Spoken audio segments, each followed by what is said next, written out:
Just tuned in, you are watching Breakfast Live here on TV Africa. My name is Kokulum. I'm still sharing some company with my guest, Benjamin Opoku-Aye, Senior Programs Officer, Network Africa. We're talking largely about the issues of Ken Ofori-Atta, the motion for vote of censure against him, minority in Parliament calling for his head through that way.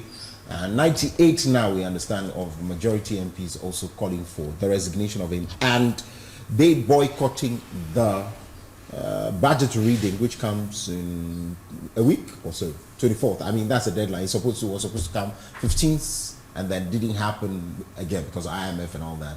But the deadline, I guess, is 24th. And so let's talk about that largely. What would it mean? Have we seen the minority ever boycott budgets reading? I can't remember, but it would not make any sense if the majority MP says we are boycotting. The budget will be read, with or without them, right? Well, but of course you can go ahead and read it, but it makes a statement that the government side of the house really is not in support of government business. Right, so that's a huge statement to be made in Parliament, and you don't want that to happen. In the end, the budget will come back for a debate and for approval.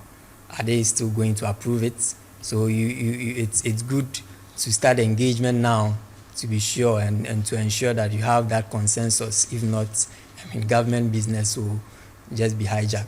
So you boycott it, that's one. The two is you have to debate and approve it. You don't approve it, your emoluments as well do not get approved.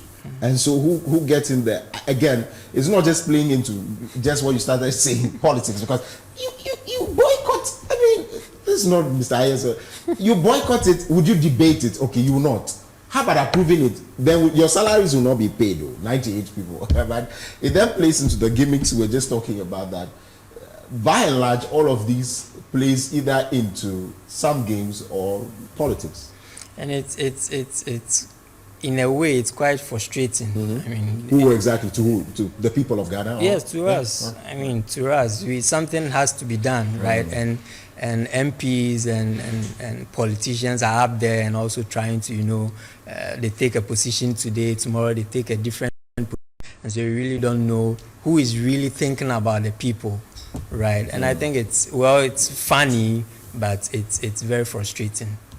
Very frustrating, and that's the voice of the final words before we let you go. Beyond all of this, would we ever see the finance minister resign? You think so?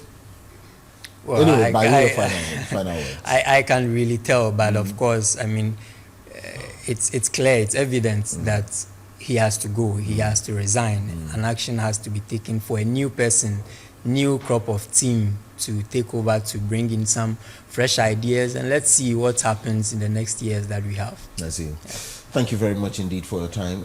That's Benjamin Opoku-Aye, Senior Programs Officer at Parliamentary Network Africa. Again, to all the 98 MPs, as much as people believe that you are doing this to ensure that you protect your seat, because beyond all of these, the understanding is that we have heard in the grapevine that the president and the people will go, the family will go, you would be left with your seat, so you are protecting. Also, remember that your emoluments have to be protected, your allowances would have to be protected. So, as much as possible, let's know what to do. Let's not frustrate the Ghanaian people, as Mr. Ayers says, and I agree with him. 101%. Well, that's by way of our discussions today.